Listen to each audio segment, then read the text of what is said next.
हम स्वयं अपने मठ में गुरु ग्रंथ साहिब को विराजमान रखते हैं और कभी कभी अच्छा, आपके मठ में गुरु ग्रंथ साहब जी विराजमान। जो सिख गुरु हैं तेग बहादुर जी के जीवन से हमको बड़ा प्रभाव। गुरु गोविंद सिंह जी, उन्होंने भी कितनी कुर्बानी थी, उनके बच्चों ने कितनी, जोरावर सिंह और फतेह सिंह और उनके बच्चों ने कुर्बानियाँ दी, और उसके बाद सिख लोगों ने कुर्बानियाँ दी। ये जो बलिदान है यही तो हमारी प्रेरणा है, और इसके लिए हम सर्वस्व समर्पित करते हैं हम सिखों के आगे। हमारे मन में सिख समुदाय है, उसके लिए अत्यंत श्रद्धा है। मठ हैं चारों के अलग अलग शंकराचार्य हैं, तो इनकी उत्पत्ति कैसे हुई? केरल प्रदेश के कालड़ी नाम के गांव में 2500 साल पहले एक शंकर नाम के बालक का आविर्भाव हुआ। 8 वर्ष की उम्र में ही उन्होंने चारों वेदों का ज्ञान प्राप्त कर लिया। शंकराचार्य जी द्वारा स्थापित जो 4 पीठ हैं, उनमें से एक पीठ ज्योतिष पीठ पर हमको स्थापित किया गया है। जब हम जन्मे तो कुंडली बनाई गई। उस कुंडली में हमारे पिताजी ने देखा कि इसकी तो आयु ही नहीं है, 12 वर्ष में ये मर जाएगा, तो उन्होंने हमको ले जा करके एक शिव मंदिर में दान कर दिया। दिनचर्या कैसा रहता है एक शंकराचार्य होने के बाद? जीवन कैसे बदल जाता है एक आम मनुष्य से? तो दिन में एक बार ही अन्न खा सकते हैं। एक बार ही खाना खा सकते ये हो? नियम होता है, किसी भी सन्यासी का यही नियम होता है, एक बार के बाद नहीं खा सकते। फिर दूसरे दिन दूसरा सूर्योदय, एक सूर्योदय से दूसरे सूर्योदय के बीच में एक बार। एक नियम ये भी सन्यासियों के लिए है कि अपने लिए भोजन नहीं बना सकते हो। आप मानते हैं कि धर्म में कोई करामात होती है?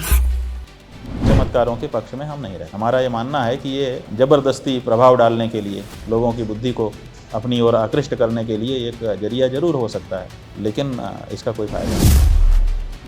अगर पर्ची निकाल के हम आपका नाम बता दें, आपके पिता का नाम बता दें, आपकी माता का नाम बता दें, आपके 4 मित्रों का नाम बता दें, आपके जेब में क्या है ये बता दें, इससे उपलब्धि क्या होगी? ये सही नहीं है आम जनता के लिए, लेकिन आम जनता इसी तरफ जाती है। साइंस और धर्म तो हमेशा एक दूसरे की चैलेंज करते रहे हैं। जो धर्म ही नहीं है उसका साइंस से विरोध हो सकता है, लेकिन हम तो धर्म वाले हैं और हम तो कहते हैं कि साइंस हमारा पूरक है। साइंस बड़ी या धर्म बड़ी? ये समस्या है।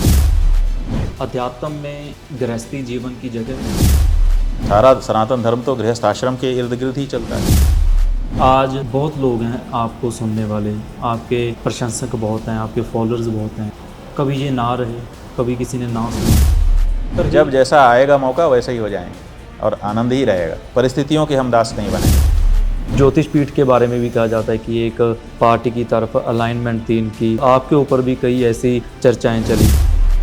मायावती की सरकार में काशी में एक मंदिर तोड़ा जा रहा था, तो हमने प्रोटेस्ट किया, तो लोगों ने हमको कहा कि ये बसपा का विरोधी है। जब समाजवादी पार्टी की सरकार थी तो गणेश जी का अपमान किया जा रहा था, तो हमने आवाज़ उठाई, एक प्रतिकार यात्रा निकाली हमने 5 लाख लोगों के साथ। तो हमको कहा गया कि ये सपा के विरुद्ध में। जब मनमोहन सिंह की सरकार थी तो हमने गंगा जी को राष्ट्र नदी बनाने के लिए आंदोलन किया, बहुत बड़ा आंदोलन हुआ, वो राष्ट्र नदी घोषित करना पड़ा सरकार को। तो उस आंदोलन के समय में हमको कहा जाता था कि ये भाजपा का है। जब मोदी जी आए और मोदी जी ने काशी में मंदिर तोड़े तो हमने उनका विरोध किया, तो हमको कहा जाने लगा कि ये कांग्रेस। संघ के बारे में आपका क्या कहना है? कुछ बदला पहले से? अब देखिए, संघ ने ये कहा है कि हम धार्मिक संगठन नहीं हैं, हम सामाजिक संगठन हैं। तो इसलिए धर्म के मामले में उनकी बात हो नहीं सकती, क्योंकि उन्होंने खुद ही कह दिया कि हम धार्मिक संगठन। लेकिन जब पूजा होनी थी तो वहाँ पे थे मोहन भागवत। हाँ, यही समस्या है ना। उन्होंने झंडे को गुरु घोषित कर दिया, तो झंडे को गुरु घोषित करने का मतलब है कि जो गुरु है उसको गुरु मत मानो, तुम झंडे को गुरु मानो। इसका मतलब वो गुरु परंपरा के ही को ही हटाना चाहते हैं। झंडे को गुरु घोषित कर दिया है। ਪ੍ਰੋ ਪੰਜਾਬ ਟੀਵੀ ਦੇਖ ਰਹੇ ਹੋ ਤੁਸੀਂ, ਮੈਂ ਮਨਦੀਪ ਜੋਤ ਸਿੰਘ। ਹਿੰਦੂ ਧਰਮ ਦੇ ਵੱਡੇ ਧਾਰਮਿਕ ਆਗੂ ਸ਼ੰਕਰਾਚਾਰੀਆ, ਉਹਨਾਂ ਦੇ ਨਾਲ ਮੁਲਾਕਾਤ ਤੁਹਾਨੂੰ ਕਰਵਾਵਾਂਗੇ ਜੋ ਇਸ ਵਾਰ ਪੰਜਾਬ ਦੇ ਦੌਰੇ ਉੱਤੇ ਆਏ ਹੋਏ ਨੇ। ਸ਼ੰਕਰਾਚਾਰੀਆ ਕੌਣ ਹੁੰਦੇ ਨੇ, ਕਿੱਦਾਂ ਬਣਾਏ ਜਾਂਦੇ ਨੇ, ਤਾਂ ਸਾਰੇ ਸਵਾਲਾਂ ਦੇ ਜਵਾਬ ਅੱਜ ਸਾਡੇ ਨਾਲ ਨੇ। ਭਾਈ ਮੁਕਤੇਸ਼ਵਰ नंद जी, ਉਹਨਾਂ ਨਾਲ ਗੱਲਬਾਤ ਜ਼ਰੂਰ ਕਰਾਂਗੇ। स्वामी जी, बहुत बहुत स्वागत ਤੁਹਾਡਾ ਪ੍ਰੋ ਪੰਜਾਬ टीवी पे। सबसे पहले तो बहुत बहुत धन्यवाद समय देने के लिए। नहीं, हमारा समय तो आप ही लोगों के लिए है जी। मेरा पहला सवाल यही है, आप पंजाब के दौरे पर हैं, कैसे देख रहे हो पंजाब को? पंजाबियों से आपने बातचीत की है? देखिए, हम कभी पंजाब आए नहीं थे। अब जब ज्योतिष पीठ के शंकराचार्य के रूप में हमको पदाभिषिक्त किया गया तो हमने देखा कि हमारा क्षेत्राधिकार कहाँ तक जाता है। तो 4 शंकराचार्य पीठ हैं जी। भारत की 4 दिशाओं में, उत्तर, दक्षिण, पूर्व, पश्चिम। तो जो दक्षिण के शंकराचार्य होते हैं, दक्षिण दिशा का जो भारत है वो उनके अधीन माना जाता है।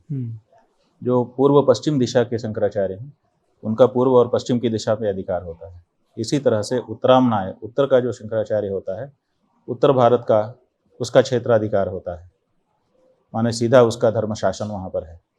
तो हमने देखा कि हमारा इस समय का जो भारत है, क्योंकि आदि शंकराचार्य जी ने तो 2500 साल पहले पीठ बनाए थे, उस समय का भारत अलग था।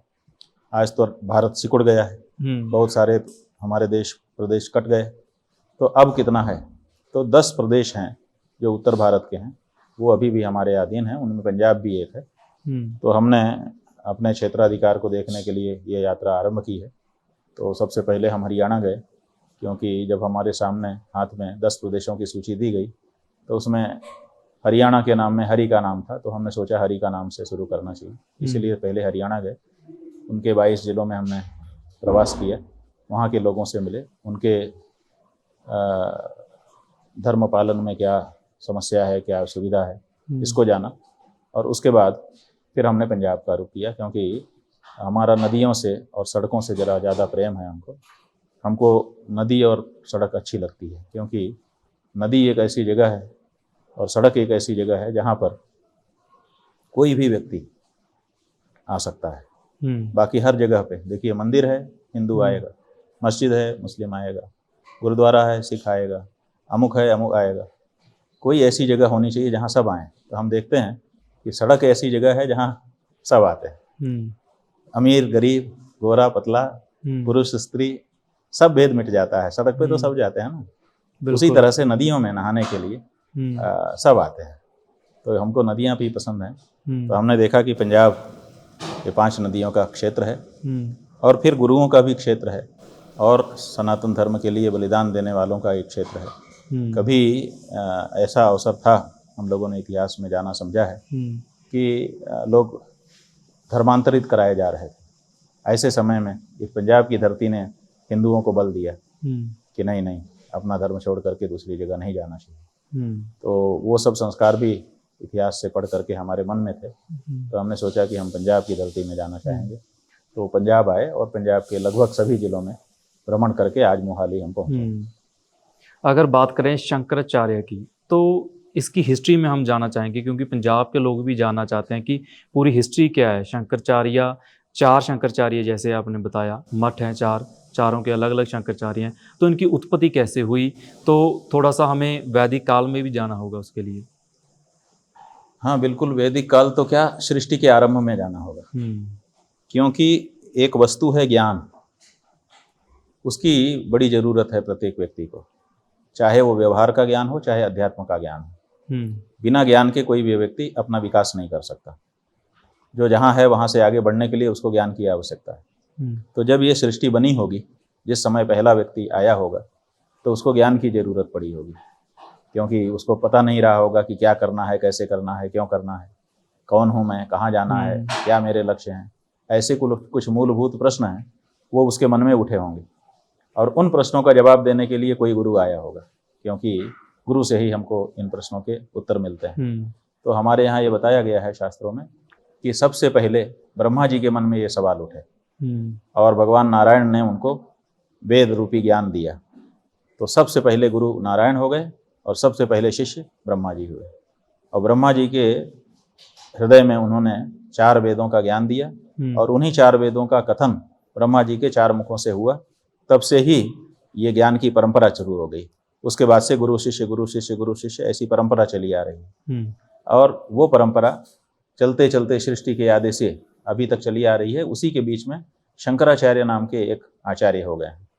ये आज से 2500 साल पहले जब देश में मतांतर बहुत फैल गए थे, सही पता नहीं चल रहा था कि सही रास्ता क्या है, लोग भ्रम में पड़ गए थे, क्योंकि कोई कुछ कहता था, कोई कुछ कहता था, कोई कुछ कहता था। तो आम जनता के लिए रास्ता निर्धारित करना कठिन हो गया था। ऐसे समय में केरल प्रदेश के कालडी नाम के ग्राम में 2500 साल पहले एक शंकर नाम के बालक का आविर्भाव हुआ। ब्राह्मण परिवार में उनका जन्म हुआ। बहुत ही मेधावी थे वो ये बताया जाता है कि 8 वर्ष की उम्र में ही उन्होंने चारों वेदों का ज्ञान प्राप्त कर लिया और बाद में 12 वर्ष में बहुत बड़े पंडित हो गए। और फिर उन्होंने संन्यास धारण कर लिया। संन्यास धारण करके भारतवर्ष में भ्रमण किया और भ्रमण करके जितने मत वाले थे सबके मतों को चैलेंज किया कि भाई अगर आपका मत सही है तो हमसे बात करो। तो लोगों ने उनसे बात की, उसी को शास्त्रार्थ कहते हैं। तो उन्होंने शास्त्रार्थ के माध्यम से सभी मतवादों को परास्त कर दिया और सत्य सनातन धर्म की प्रतिष्ठा की। उसके बाद लोगों ने कहा कि आपने तो ये काम कर दिया, लेकिन आपका शरीर पूरा हो जाने के बाद ये मतांतर वाले जो आपके सामने दब गए हैं आपकी विद्या, प्रतिभा और क्षमता से, वो फिर से सिर उठा लेंगे, तब क्या होगा? तो उन्होंने कहा कि हम चारों दिशाओं में, जैसे यज्ञशाला होती है उसकी 4 दिशा में 4 द्वार होते हैं, उसी तरह से भारत को यज्ञशाला मान करके उसके 4 द्वार पर 4 मठ की स्थापना हम कर देते हैं और उसमें अपने 4 सुयोगी शिष्यों को स्थापित करेंगे और वो भी गुरु शिष्य परंपरा से वही कार्य करते चले जाएंगे। और मेरे द्वारा स्थापित ये जो 4 पीठ होंगे, इनके ऊपर जो लक्षण सम्मत आचार्य अपने समय में बैठेगा, मेरे अनुयायी उसको भी शंकराचार्य ही माने, मैं ही हूँ ऐसा समझेंगे। अस्मत् पीठ समारूढ़ः परिव्राडुक्त लक्षणः अहम एव इति विज्ञेयः यस्य देव इति श्रुतेः। उन्होंने एक संविधान लिखा पीठों का, उसका ये श्लोक है जो हमने आपको अभी सुनाया। इसका मतलब है कि सूची जितेंद्रिय वेद वेदांग का विशारद, सभी शास्त्रों में समन्वय स्थापित करने की क्षमता वाला जो आचार्य मेरे पीठ पर स्थापित किया जाएगा, उसको मैं ही हूँ ऐसा मेरे अनुयायी समझें। इसीलिए जो शंकराचार्य जी को मानने वाले सनातन धर्मी हैं, वो लोग उनके स्थान पर बैठने वाले आचार्य को भी शंकराचार्य जी कहते हैं। इसलिए जैसे हम हैं, हमारा नाम गुरु जी ने अभिमुक्तेश्वरानंद दिया है, लेकिन चूंकि शंकराचार्य जी द्वारा स्थापित जो 4 पीठ हैं उनमें से एक पीठ ज्योतिष पीठ पर हमको स्थापित किया गया है, इसीलिए हमको भी जगत गुरु शंकराचार्य ही कहा जाता है, क्योंकि ऐसा शंकराचार्य जी ने ही चाहा था। और तब से ये परंपरा गुरु शिष्य के रूप में 4 पीठों में चली आ रही है और 4 का क्षेत्राधिकार बटा हुआ है, तो अपने अपने क्षेत्र में शंकराचार्य जी धर्म की व्यवस्था बनाते हैं। जी, अगर मैं आपसे पूछूं, उमा शंकर से अभिमुक्तेश्वरानंद की जर्नी कैसी रही? हाँ ठीक है, आप हमारे पूर्वाश्रम का नाम बता रहे हैं। जी, जब हमारा जिस घर में जन्म हुआ वहाँ हमारे माता पिता ने हमारा नाम उमा शंकर ही रखा था जी। और उसके बाद हमने अध्ययन किया। फिर जो जगत गुरु शंकराचार्य जी थे, ज्योतिष पीठ और द्वारका शारदा पीठ के, उनके सानिध्य में हम आ गए। फिर उन्होंने हमको सिखाया पढ़ाया और उन्हीं की आज्ञा से हमको आज यहाँ पर अभिषिक्त किया गया है। तो जर्नी का मतलब ये है कि गुरु सेवा में ही हम रहे, धर्म की सेवा करने का हमारा भी भाव था। वो स्टार्टिंग वो शुरुआत कैसी थी? आप बचपन में थे, 8 साल की आयु में मुझे लगता है कि आप चले गए थे। ऐसा हुआ था कि हमारे यहाँ ये परंपरा होती है कि जब कोई बच्चा पैदा होता है तो उसकी जन्म कुंडली बनाई जाती है जी। और जन्म कुंडली में उसकी आयु और उसका भाग्य देखा जाता है कि इसकी आयु कितनी होगी, कितने दिन जिएगा, मार्केश कब होगा, और साथ ही साथ ये जाना जाता है कि इसका भविष्य कैसा होगा जी, किस क्षेत्र में आगे बढ़ेगा, आदि आदि जी। तो हमारी भी जब हम जन्मे तो कुंडली बनाई गई। उस कुंडली में हमारे पिताजी ने देखा कि इसकी तो आयु ही नहीं है, 12 वर्ष में ये मर जाएगा। तो आपके बारे में? हमारे बारे में। तो ऐसा फलादेश निकल गया। तो इसीलिए जब हम 8 साल के हुए तो उन्होंने सोचा कि ये घर में रहेगा मरेगा, तो घर वालों को क्लेश होगा, माता को विशेष रूप से क्लेश होगा। तो उन्होंने हमको ले जा करके एक शिव मंदिर में दान कर दिया। हमारे यहाँ ये माना जाता है कि भाग्य की रेखा बदलने की शक्ति किसी में नहीं है, केवल शिव जी में है। भाभी हूँ मेट सकहीं त्रिपुरारी जी। भगवान शिव चाहें तो विधाता के लिए भाग्य को भी बदल सकते हैं। तो इसलिए इस आशा से कि अगर भगवान चाहेंगे तो इसकी आयु बढ़ जाएगी, नहीं तो कोई बात नहीं। तो हमको वहाँ ले जा करके दे दिया गया और समझिए कि इसी से हमारा आध्यात्मिक जीवन आरंभ हुआ, क्योंकि हम फिर मंदिर में चले गए। एक महात्मा जी थे, उन महात्मा जी के संरक्षण में रहने लगे। फिर उन्होंने हमको धर्म का ज्ञान कराया, फिर हमको संस्कार दिए। ये शुरुआत है। फिर वापस कितनी आयु थी आपकी जब आप मंदिर में गए और उसके बाद आप अपना ज्ञान हासिल करने के लगे? नहीं, 8 वर्ष की आयु में वहाँ से हम गए और उसके बाद लगभग 12 या 13 वर्ष की आयु में जी जब हम थे, तब वो जो महात्मा जी थे उन्होंने फिर हमको शंकराचार्य जी को सौंप दिया जी कि हमारे यहाँ रह करके ये बालक अभी तक अध्ययन करता रहा, अब हम आपको सौंप रहे हैं। तो फिर हम उनके शंकराचार्य जी महाराज के सानिध्य में आ गए। फिर उन्होंने हमको काशी में पढ़ने के लिए भेजा, क्योंकि हमारे यहाँ ये माना जाता है कि काशी आप में, गुरुकुल में भी पढ़े हैं? हाँ, गुरुकुल में ही पढ़े हैं। काशी में शास्त्रों का ज्ञान होता है, तो हमको काशी में भेज दिया गया। फिर हमने वहाँ पर रह करके आते हैं। तो अगर बात करें आपके मतलब जो दिनचर्या होता है वो कैसा रहता है? एक शंकराचार्य होने के बाद जीवन कैसे बदल जाता है एक आम मनुष्य से? हम कैसे कहें कि किसका कैसा जीवन है और हमारा कैसा जीवन है। सबके जीवन से अपने जीवन की हम कोई तुलना नहीं कर सकते, लेकिन ये है कि मर्यादा में किसी भी सन्यासी को रहना पड़ता है। तो एक शंकराचार्य होने का मतलब ये नहीं है कि हम मर्यादा का अतिक्रमण करें। तो जो सन्यास धर्म है हमारे यहाँ शास्त्रों में, तो सन्यास धर्म का पालन व्यक्तिगत रूप से करना पड़ता है, क्योंकि शंकराचार्य आचार्य हम केवल धर्म निर्णय के लिए हैं। माने जब हमको धर्म का निर्णय करना होगा तो हम सिंहासन पर बैठेंगे, तो हम शास्त्र की बात करेंगे, वो एक अलग बात है। लेकिन व्यक्तिगत रूप से तो हम एक सन्यासी हैं, तो इसलिए हमारे जीवन में सन्यास धर्म का पालन करना अनिवार्य है। वो हम करते हैं। इसमें आपका अगर मैं पूछूं खाने का कैसे रहता है दिनचर्या पूरा? इसमें ये रहता है कि जो ब्रह्मचारी लोग पवित्र भिक्षा बनाते हैं तो दिन में एक बार ही अन्न खा सकते हैं। एक बार ही खाना खा सकते हो? ये नियम होता है किसी भी सन्यासी का, यही नियम होता है। वो तो हमको भी उसका पालन करना पड़ता है। एक बार से ज़्यादा खाना नहीं? एक बार के बाद नहीं खा सकते। फिर दूसरे दिन दूसरा सूर्योदय, एक सूर्योदय से दूसरे सूर्योदय के बीच में एक बार, और फिर मतलब जब तक सूर्य अस्त नहीं होता तब तक खा सकते? जब तक सूर्य अस्त नहीं होता? नहीं, एक सूर्योदय हुआ सवेरे, तब से हम लोगों का दिन शुरू होता है जी। फिर दूसरा सूर्योदय जब तक होगा तब तक एक ही दिन माना जाता है जी। माने एक दिन और एक रात उसमें आ जाते हैं, उसको अहोरात्र कहते हैं। तो एक अहोरात्र में एक बार ही भोजन करने का नियम है, तो उसका पालन करना पड़ता है। और बाकी संध्या तर्पण है, स्वाध्याय है, ये सब भी करना पड़ता है। सन्यासी हो गए तो उसके बाद कभी बातचीत हुई अपने परिवार वालों के साथ? ऐसा है कि जो परिवार के लोग हैं वो कभी कभी आ जाते हैं।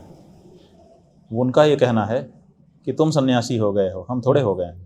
बिल्कुल। तो इसलिए तुमने हमको छोड़ दिया, ये बात सही है, लेकिन हम नहीं उन्होंने नहीं छोड़ा, इसलिए हम तो कभी तुमको देखने आ ही सकते हैं। तो मना भी नहीं है, लेकिन हम लोगों के लिए नियम ये है कि जो भी आ रहे हैं उनको एक ही दृष्टि से देखना है। इसलिए जब वो आश्रम में कभी आ जाते हैं तो कम ही आते हैं, लेकिन कभी आ जाते हैं तो जैसे सबके साथ हमारा व्यवहार है वैसे ही उनके साथ भी अलग से कोई स्पेशल व्यवहार हम नहीं करते हैं, और वो लोग भी नहीं चाहते हैं, मर्यादा समझते हैं। आपके भाई भी मैंने पढ़ा था, वो भी कथावाचक हैं शायद? हाँ, वो तो स्वाभाविक है। पंडित के लड़के हैं तो पंडित लोग यही करते हैं। अगर मैं पूछूं कि पंजाब में जब आए हैं आप, तो यहाँ पे भी कुछ बातें आपको मतलब डीरेल करने की जो कोशिश हुई, एक नकली शंकराचार्य को लाया गया, लेकिन बाद में उसके ऊपर FIR हो जाती है, उसका जो प्रोग्राम था वो रद्द हो जाता है। ऐसा है कि हमने कुछ बातें समय समय पर उठाई हैं, जिनसे कभी कभी कुछ लोगों को दिक्कत हो जाती है। तो वो ये सब करते रहते हैं, आज से नहीं हो रहा है, ये हमारे गुरुजी के समय भी होता रहा। कभी जब कोई बात ऐसी होती है जो किसी विशेष करके सत्ताधारी लोगों को चुभ जाती है, तो वो इस तरह की बात करते हैं। तो अब हमको परेशान करने के लिए कई नकली शंकराचार्य हमारे सामने खड़े किए जा रहे हैं। ये हो रहा है। 4 लोगों को खड़ा कर दिया गया है अभी तक। उन्हीं में से एक आपके लुधियाना में भी खड़ा करने की कोशिश की गई, लेकिन हमने समय अनुसार हमारे जो मठ के लोग हैं उन्होंने वहाँ पे जाके पुलिस में FIR कर दी। पुलिस ने जा करके उनको कहा, उनका कार्यक्रम निरस्त हो गया। अब आगे फिर कार्यक्रम बनाएंगे तो फिर वही चीज़ हो, ये तो होता ही रहेगा। ये तो धर्म पालन करने वाले व्यक्ति के लिए सदा चुनौती है कि आसुरी शक्तियाँ हर समय उसको घेरती रहती हैं और हर समय उसको उनसे संघर्ष करते रहना पड़ता है। ये तो है। आप मानते हैं कि धर्म में कोई करामात होती है? ऐसा है कि करामात क्या होती है? एक होता है विश्वास, एक होता है अंधविश्वास। जैसे आपने शुरू में बात की थी हमारा ये कहना है, हम समझ गए आपका करामात से मतलब चमत्कार से जी। तो हमारा ये कहना है कि चमत्कार क्या है? चमत्कार है हमारी बुद्धि को चमत्कृत कर देना। माने कुछ आप ऐसा करें हमारे सामने कि हम समझ ही ना पाएं कि ये कैसे हो गया। अगर अभी ऐसे आप हाथ किए रहें और आपके हाथ के ऊपर कोई ऐसी चीज आ जाए जो पहले नहीं थी, देखते देखते, तो क्या होगा, हमारी बुद्धि चमत्कृत हो जाएगी। चमत्कृत का मतलब कि जैसे अचानक हम सूरज की ओर देखें, दोपहर के सूरज की ओर, तो हमारी आंखें चौंधिया जाती हैं, हमको दिखना ही बंद हो जाता है। ऐसे ही थोड़ी देर के लिए, जैसे आंख से दिखना थोड़ी देर के लिए बंद हो जाता है अगर तेज रोशनी की ओर हम देख दें, उसी तरह से हमारे सामने अगर कोई अचानक कोई ऐसी चीज कर देता है, प्रक्रिया, तो हमारी बुद्धि थोड़ी देर के लिए काम करना बंद कर देती है। हम समझ ही नहीं पाते कि ये कैसे हो गया, ये कैसे हो सकता है, तो बड़े प्रभावित हो जाते हैं। इसी का नाम है चमत्कार। लेकिन इससे उपलब्धि क्या होती है? इससे उपलब्धि कुछ नहीं होती है। थोड़ी देर के लिए हमारी बुद्धि ने काम करना बंद किया, उसके बाद फिर बुद्धि ने जहाँ का तहाँ काम करना शुरू कर दिया। अब हम मूर्ख ही हैं कि आंखें चौंधिया गई तो ये समझ जाएं कि भाई ज़्यादा रोशनी थी, उतनी रोशनी सहने की हमारी आंखों में शक्ति नहीं थी, इसीलिए हमारी आंखों ने थोड़ी देर के लिए देखना बंद कर दिया। उसी तरह से हमारी बुद्धि ने भी अचानक नहीं पकड़ा कि ये इसका पूर्वापर क्या है, इतना ही तो है, लेकिन उससे हमें क्या मिला और उस दिखाने वाले को क्या मिला, कुछ उपलब्धि होती नहीं है। तो इसलिए जिसमें कोई उपलब्धि हो हम उसको चमत्कार कह सकते हैं, लेकिन जिसमें कोई उपलब्धि ही नहीं है, केवल बुद्धि को थोड़ी देर के लिए चमत्कृत कर दिया जाता है, ऐसे चमत्कारों के पक्ष में हम नहीं रहते हैं। हमारा ये मानना है कि ये ज़बरदस्ती प्रभाव डालने के लिए, लोगों की बुद्धि को अपनी ओर आकृष्ट करने के लिए एक जरिया जरूर हो सकता है, लेकिन इसका कोई फ़ायदा नहीं, बल्कि घाटा है। क्योंकि जो हमको चमत्कार दिखाएगा उसके सामने हमारी बुद्धि झुक जाएगी और फिर वो जो चाहेगा वो हमसे करा लेगा। वो गलत भी करा सकता है, वो सही भी करा सकता है, क्योंकि तो बहुत बड़ा खतरा है। क्योंकि ये सवाल मैंने इसलिए पूछा क्योंकि पिछले कुछ महीनों से बहुत सारे ऐसे वीडियोस भी सामने आते हैं जब कोई आकर कहता है कि मैं सनातन का सबसे बड़ा रक्षक हूँ, और उसके बाद वो मतलब पंडाल से किसी को उठाता है तो एक चिट्ठी, कागज पेन होता है, तो वो सब कुछ बता देता है, आप ऐसा कर रहे थे, आप ये हो रहा था, आपकी लाइफ में ये था। आप देखिए कि जिस पंडाल में 1 लाख लोग बैठे हैं, जिस पंडाल में 50,000 लोग बैठे हैं, मान लो 25,000 लोग बैठे, मान लो 10,000 लोग बैठे, मान लो 5,000 लोग बैठे, मान लो 1,000 लोग बैठे, ठीक है, उनसे अगर हमको बात करना है तो हम कितने से बात कर पाएंगे? किसी आदमी का नाम लेंगे, फिर वो खड़ा होगा, फिर हमारे पास आएगा, फिर हम उसकी पर्ची निकालेंगे, फिर कुछ लिखेंगे, कितना समय लग गया? 10 मिनट तो लग जाएगा एक व्यक्ति में। तो जब एक व्यक्ति में 10 मिनट लगेगा, हम कितना घंटा तक कार्यक्रम करेंगे? 3 घंटा करेंगे, 4 घंटा करेंगे, तो कितने लोगों को हम कर पाएंगे? हमने 1,000 लोगों को यहाँ बैठा लिया, मिनिमम हम बता रहे हैं, वैसे तो लाखों को बैठा करके ये सब कर रहे हैं। 1,000 लोगों को हमने बैठा लिया कम से कम, और हम बात कर पाए केवल 10, 15 से 20 से, तो बाकी का क्या होगा? बाकी की पर्ची तो निकली ही नहीं। उनके समय को हमने क्यों खराब किया? जितने से हमको बात करना था उतने को हम बुलाते, तब तो फिर भी कहना चाह रहे हैं कि पर्ची निकाली जाती है? नहीं, हम ये कहना चाहते हैं कि पहली बात तो ये है कि जितने लोग वहां बैठे रहे उनका तो समय ही बर्बाद हुआ ना, उनका तो कोई व्यक्तिगत काम हुआ ही नहीं, तो उनका इतने लोगों का समय हम क्यों बर्बाद कर रहे हैं जब हमको थोड़े लोगों की पर्ची निकालना है? जितने लोगों को हम निकाल सकते हैं उतनों को ही अपॉइंटमेंट दें। एक बात हो गई। और दूसरी बात यह है कि जो पर्ची निकल गई, अगर पर्ची निकाल के हम आपका नाम बता दें, आपके पिता का नाम बता दें, आपकी माता का नाम बता दें, आपके 4 मित्रों का नाम बता दें, आपके जेब में क्या है ये बता दें, इससे उपलब्धि क्या होगी? लेकिन लोग तो मिलेगा क्या? पैरों में गिर जाते हैं। मिलेगा क्या इससे? यही तो हम कह रहे हैं। तो इसलिए ये चीज़ें केवल लोगों को अंधा बना करके, चकाचौंध में डाल करके, और उसके फिर अपने मन के अनुसार करवाने का एक उपक्रम है। ये सही नहीं है आम जनता के लिए, लेकिन आम जनता इसी तरफ जाती है, क्या किया जाए? क्योंकि लोग इतने दुखी हैं कि उनको ये पता चलता है कि अमुक जगह दुख का निवारण हो सकता है, तो वहीं भीड़ लगा लेते हैं। एक जगह पे हम जाएंगे, वहाँ एक रुद्राक्ष मिल जाएगा, तो 1 लाख लोग पहुँच जाते हैं, और मिलता किसी को नहीं है, और मिल भी जाए तो उससे क्या दुख का निवारण हो जाएगा? दुख का निवारण तो दुख के लिए प्रयास करने पर होगा ना। जिस तरह का दुख होगा उस तरह का प्रयास करना पड़ेगा, तब उसका निवारण होगा। तो लोग इतने दुखी हैं कि उनको जहां पता चलता है कि यहाँ कुछ हो सकता है वहीं दौड़ के चले जा रहे हैं। ये समस्या है, और उसी का फायदा कुछ दूसरे लोग उठा रहे हैं। धर्म में लॉजिक है? हाँ, धर्म में लॉजिक की कोई जगह है? नहीं, सब जीवन में ही लॉजिक है, तो लॉजिक तो होना ही चाहिए। बिना हाँ, ये जरूर है कि केवल तर्क से काम नहीं चलता है, लेकिन कहीं ना कहीं तो जो हमारी बुद्धि है वो तर्क करती है, और तर्क की कसौटी पे चीज़ों को कसती है। और वही तो बुद्धि का महात्म्य है। हमको भगवान ने बुद्धि दी ही इसीलिए है कि हम कसौटी पे कस करके तब आगे बढ़ें। जो चीज़ हमारे सामने आए उसके बारे में हम विचार करें कि ये जो चीज़ हमारे सामने आई है ये मेरे लिए फ़ायदेमंद है कि नुकसान की है, इसका विचार करके तब हम, ये कहा गया है कि विचार करके करना चाहिए। कोई भी चीज़ सामने आ गई तो तुरंत नहीं उसको करने लग जाना चाहिए, उसके बारे में पहले विचार करना चाहिए, है ना।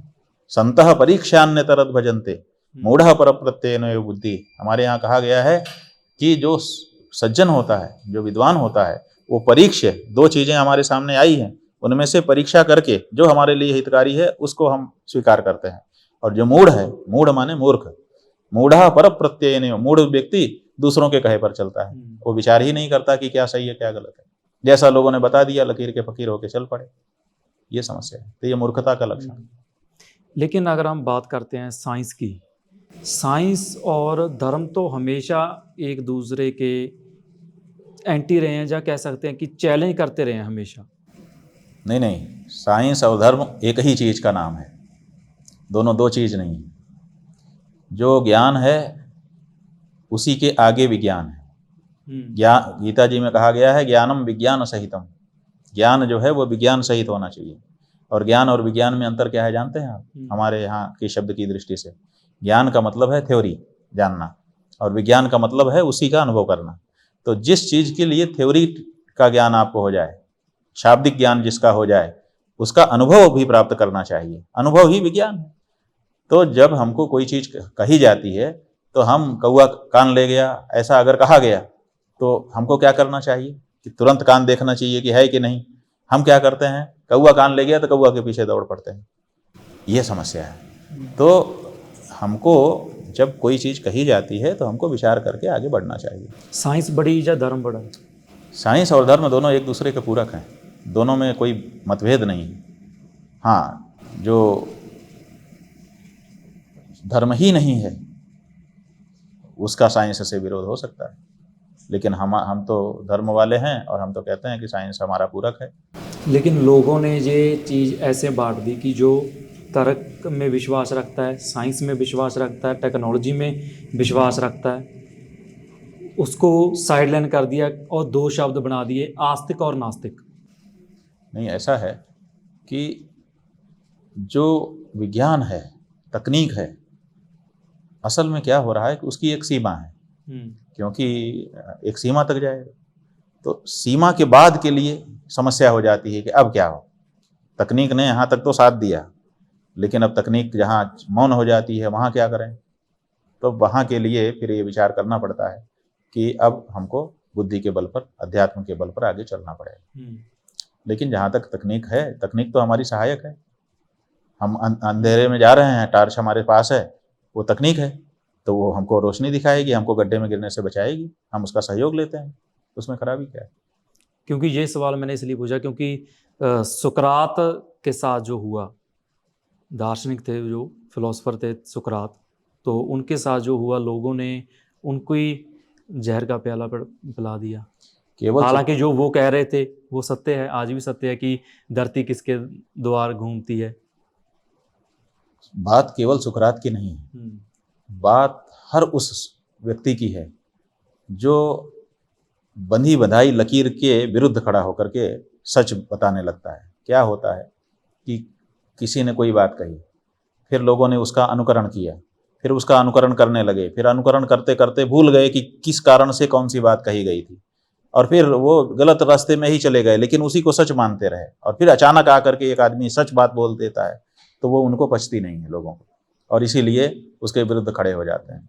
तो केवल सुकरात नहीं, जाने कितने लोग सच बोलने के कारण मार दिए गए या प्रताड़ित किए गए। सत्य क्या है? हाँ, सच क्या है? सच जो है वो परीक्षा के बाद पता चलता है। वो कहते हैं कि हर एक का अपना अपना सच होता है, मेरा अपना सच होगा, ऐसा नहीं है। जो सच है वो सच है, वो किसी के लिए भी सच है, और जो झूठ है वो जरूर अलग अलग हो सकता है, क्योंकि जो ऊपर मुलम्मा चढ़ा है वो हर आदमी अपने ढंग के चढ़ा सकता है, लेकिन जो सच है वो तो सच ही है। देखिए, एक पर्दा लगा हुआ है, उस पर्दे के ऊपर फिल्म चलती है, तो वो जो फिल्म चलेगी वो आप 1000 फिल्म चला लीजिए, इस निर्माता की, उस निर्माता की, उस निर्माता की, उस पर्दे पे सब दिखेगी, लेकिन वो जितनी दिख रही है सब मिथ्या है, पर्दा सत्य है। उस फिल्म के लिए भी सत्य था, उस फिल्म के लिए 1000 फिल्म आएगी, हजारों के लिए सत्य वही है पर्दा। अगर पर्दा ना होता तो कोई फिल्म नहीं दिखती, लेकिन फिल्म बदलती रहती है। तो इसलिए झूठ अलग अलग होता है, सच तो सबका एक होता है। और पूरे संसार के जितने भी विद्वान हुए हैं सबने सच तो, जब जिसने सच कहा वो एक ही कहा है, कभी भी सच दो तरह का नहीं आया अभी तक। अध्यात्म में गृहस्थी जीवन की जगह है कोई? देखिए, हमारे यहाँ सनातन धर्म में 4 आश्रम बताए गए हैं, ब्रह्मचर्य, गृहस्थ, वानप्रस्थ, संन्यास। 25 वर्ष तक जो आरंभिक अवस्था है वो ब्रह्मचर्य की है, उसमें ब्रह्मचर्य पालन करने के लिए कहा गया है और अध्ययन करने के लिए कहा गया है और शरीर को सही करने के लिए कहा गया है। उसके बाद गृहस्थ आश्रम है, और फिर गृहस्थ आश्रम में 25 साल रह करके पुत्र आदि संतान उत्पन्न करके और गृहस्थ आश्रम का जो जिम्मेदारियां हैं उसको पूरा करके फिर उससे धीरे धीरे अब निकलने का कहा गया है कि अब इससे धीरे धीरे निकलो, सत्संग करो, और फिर अंत में जब सत्य का साक्षात्कार करना हो तब संन्यास धारण कर लो। तो हमारे यहाँ यही नियम है। तो हमारे यहाँ चारों आश्रम एक समान महत्वपूर्ण है। ब्रह्मचर्य भी उतना ही महत्वपूर्ण है, गृहस्थ आश्रम भी उतना ही महत्वपूर्ण है, वानप्रस्थ और संन्यास आश्रम भी उतना ही महत्वपूर्ण है। बल्कि जब चारों आश्रमों में तुलना की बात आती है तो हमारे शास्त्रों में सबसे बड़ा आश्रम व्यवहार की दृष्टि से गृहस्थ आश्रम को कहा जाता है, क्योंकि गृहस्थ आश्रम पर ही बाकी के 3 आश्रम निर्भर हैं। इसलिए धन्यो गृहस्थ आश्रम ऐसी उक्ति सुनाई देती है। तो गृहस्थ आश्रम बड़ा आश्रम है। अब कोई विशेष होता है जिसको विरक्ति है, वो संसार के अंदर नहीं जाना चाहता है, तो उसके लिए अलग बात है कि वो ब्रह्मचर्य से ही संन्यास धारण कर ले। अन्यथा जो सामान्य नियम है वो यही है कि पहले ब्रह्मचर्य करो, फिर गृहस्थ करो, फिर वानप्रस्थ होकर के तब संन्यासी धारण। तो इसलिए गृहस्थ आश्रम बहुत महत्वपूर्ण है। और सारा सनातन धर्म तो गृहस्थ आश्रम के इर्द गिर्द ही चलता है। अगर हम सन्यासी हैं, हमको भोजन ही ना मिले अगर गृहस्थ ना हो तो गृहस्थ आश्रम में ही हमको भिक्षा के मांगने के लिए जाना पड़ेगा, क्योंकि हम तो बना नहीं सकते। एक नियम ये भी सन्यासियों के लिए है कि अपने लिए भोजन नहीं बना सकते हो। अच्छा, आप अपने के लिए ना, कभी भूखों मर जाएं लेकिन बना नहीं सकते। तो इसीलिए हमको किसी गृहस्थ के पास जाना पड़ेगा, कहना पड़ेगा कि भिक्षा दो। वो जो बना हुआ, अपने घर का बनाया हुआ भोजन देगा वही खा सकते हैं। तो इसलिए गृहस्थ आश्रम रीढ़ है हमारे हिंदू धर्म की। ज़्यादा नमक मसाले ये भी नहीं खा सकते आप सन्यासी में? मतलब ज़्यादा नमक मसाले ये भी नहीं खा सकते? अब बात यह है कि हमको स्वाद के लिए तो खाना नहीं, हमको तो शरीर धारण करने के लिए खाना है। क्योंकि क्षुद्ध व्याधिश्च चिकित्स्यताम प्रतिदिनम भिक्षौषधम भुज्यताम। भगवान शंकराचार्य जी ने हमारे लिए नियम बताया है कि क्षुधा रूपी एक व्याधि है, एक रोग है, भूख।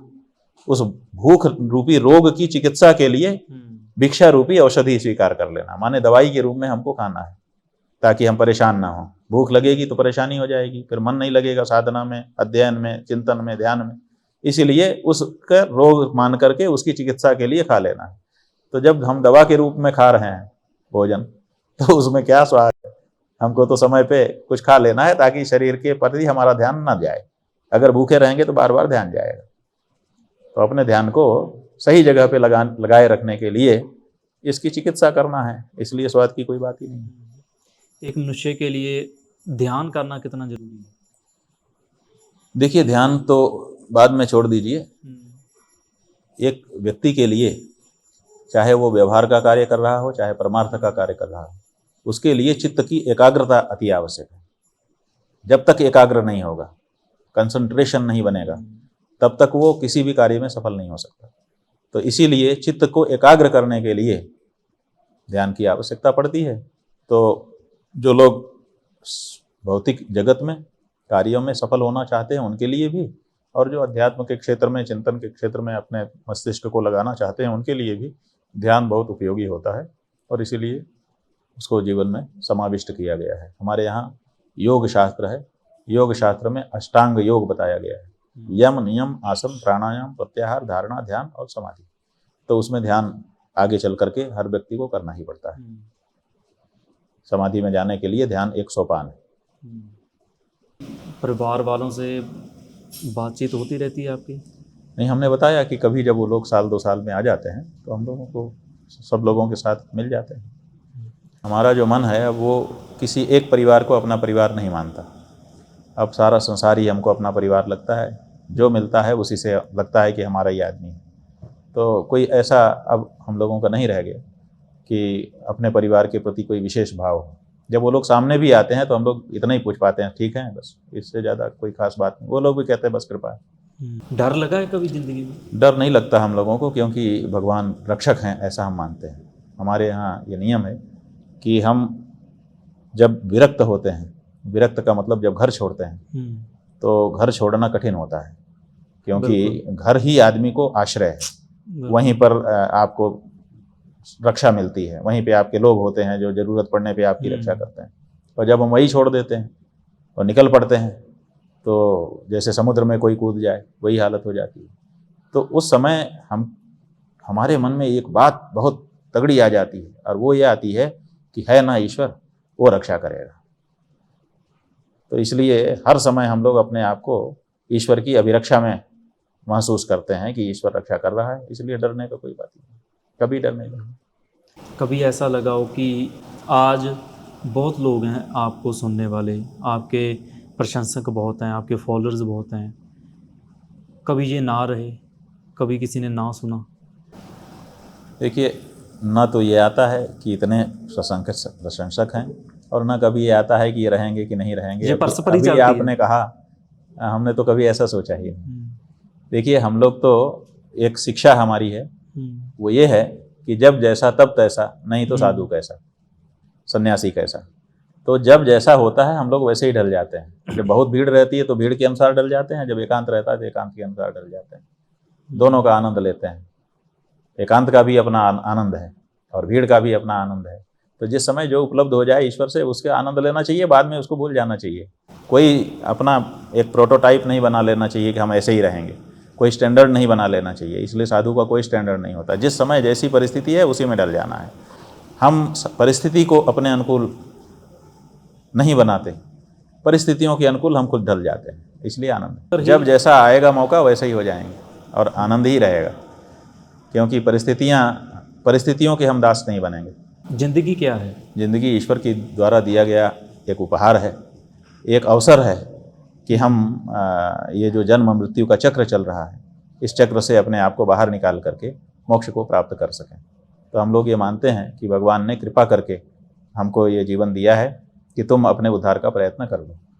एक अवसर दिया है, मौका है, बहुत बड़ा मौका, दोबारा मिलना मुश्किल है। खुशी को कैसे डिफाइन करते हो आप, खुशी और गमी? क्योंकि ये इमोशंस जो हैं वो लॉस होता है कभी लाइफ में, कभी रोना धोना भी आ जाता है। जब हमारे मन में करुणा जागती है तो स्वाभाविक रूप से हमारा जो मन है वो आर्द्र हो जाता है, गीला हो जाता है, आंखों से आंसू भी निकल जाते हैं। और जब भावना में आंसू आते हैं तो वो आंसू निकलना भी अच्छा लगता है। रोना जरूरी है? क्यों नहीं, रोना, हंसना, ये सब तो संवेद हैं। जो संवेदनशील व्यक्ति होता है उसको प्रभाव पड़ता रहता है घटनाओं का, तो वो घटनाओं के आधार पर आनंद लेता रहता है, उद्वेग नहीं होता है उसको। ज्योतिष पीठ के बारे में भी कहा जाता है कि एक पार्टी की तरफ अलाइनमेंट थी इनकी, तो उसके बाद आपके ऊपर भी कई ऐसी चर्चाएं चली। नहीं, उसमें बड़ा मजा है। मजा ये है कि जब हम, जो आपके विरोध करते हैं वो ऐसे ही कहते हैं कि ये तो इसलिए बोल रहे हैं क्योंकि हम इनका बता तो रहे हैं ना, जी। जब मायावती की सरकार में काशी में एक मंदिर तोड़ा जा रहा था, रानी भवानी मंदिर, तो हमने प्रोटेस्ट किया जी। तो लोगों ने हमको कहा कि ये बसपा का विरोधी है, एंटी बसपा है।